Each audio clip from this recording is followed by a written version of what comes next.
भगवत चरणानुरागी सज्जनों, यद्यपि महाराज दशरथ ने 3 विवाह किए। बड़ी पटरानी माता कौशल्या थी, मझली रानी माता सुमित्रा और महाराज की प्रिय रानी कैकेयी सबसे छोटी रानी थी। महारानी कौशल्या को यदि कोई पुत्र हो गया होता तो शायद अन्य पटरानी की आवश्यकता नहीं होती, पर जब कोई संतान नहीं हुआ तो महाराज ने दूसरी रानी सुमित्रा को स्वीकार किया।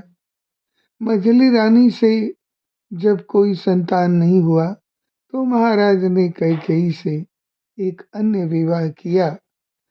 इस विवाह में राज्य शुल्क की शर्त थी। कैकेयी नरेश ने महाराज के सामने यह शर्त रखी थी कि कैकेयी की संतान को अयोध्या का राजा बना देना।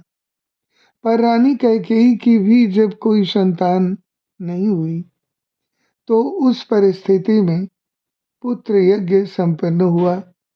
महर्षि श्रृंगी ऋषि की देखरेख में यज्ञ संपन्न हुआ, जिसमें अग्निदेव चारु लेकर प्रकट हुए। सज्जनों, महाराज दशरथ पर जब चारु के बंटवारे की जिम्मेदारी आई तो उन्होंने चारु का आधा हिस्सा करके कौशल्या को दे दिया, जो कि बड़ी रानी थी। फिर शेष चारु भी आधा हिस्सा किया और एक हिस्सा सुमित्रा को दे दिया। फिर आधे का आधा फिर हिस्सा किया गया, जिसमें एक हिस्सा कैकेयी को और शेष भाग सुमित्रा को दिया गया। इस प्रकार चारु के बंटवारे में जो महाराज ने भेदभाव किया, उसी ने समाज को यह दिखाया कि भेदभाव के परिणाम क्या होते हैं।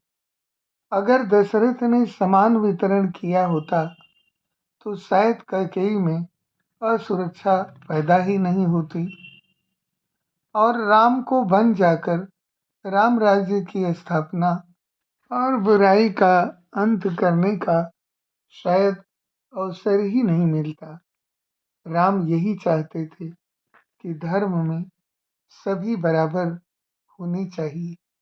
भगवत कथा से अनुराग रखने वाले सज्जनों, आपने देखा होगा कि जब महाराज ने भगवान राम को राज्य देने का निर्णय किया तो मुनि वशिष्ठ को राज्योचित उपदेश देने के लिए रामचंद्र जी के महल में भेजा।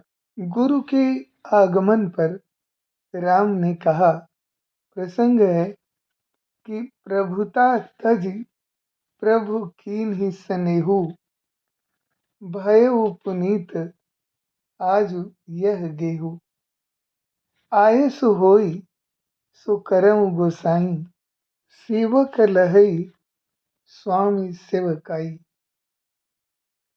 और जब गुरु ने कहा कि वरनि राम गुण शील स्वभाव, बोले प्रेम पुलक मुनिराऊ, भूप सजऊ अभिषेक समाजू, चाहत देन तुम्हें युवराजू।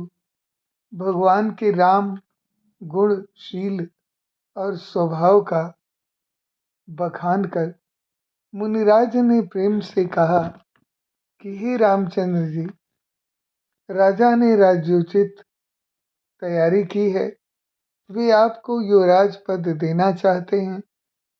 फिर मुनि ने कहा कि हे राम, आज आप उपवास हवन आदि विधि पूर्वक एवं संयम से कीजिएगा, जिससे विधाता कुशल पूर्वक इस काम को निभाह दें। फिर गुरुदेव शिक्षा देकर राजा दशरथ के पास चले गए।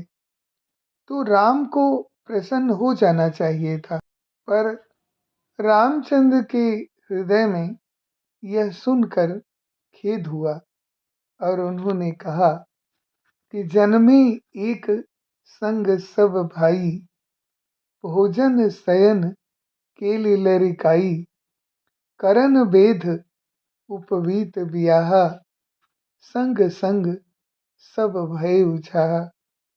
विमल वंश यह अनुचित एकु, बंधु बिहाई बड़े ही अभिषेकु।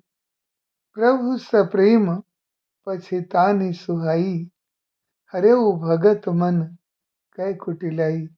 तुलसीदास जी कहते हैं कि प्रभु का यह प्रेम पूर्ण पछतावा भक्तों के मन की कुटिलता को हर दे।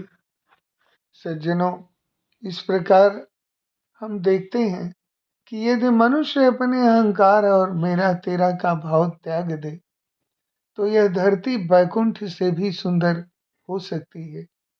लेकिन राम बनने का मार्ग फूलों की सेज नहीं बल्कि कांटों भरा संघर्ष है। राम बनने का अर्थ क्या है? राम बनने का अर्थ केवल सिंहासन छोड़ना नहीं है, बल्कि स्वयं के अधिकारों का त्याग करके दूसरों को न्याय दिलाना है। राम बनने का अर्थ है अपने उस हिस्से की खीर भी दूसरों को दे देना जिससे कलह की संभावना हो। राम बनने का अर्थ है जब अपना राज्याभिषेक हो रहा हो तब भी अपनों के लिए असमानता पर दुख व्यक्त करना। राम बनने का अर्थ है शक्तिशाली होकर भी मर्यादा और विनम्रता की सीमा न लांघना। सज्जनों, ईश्वर कल्याण करे, आपका दिन भी शुभ हो।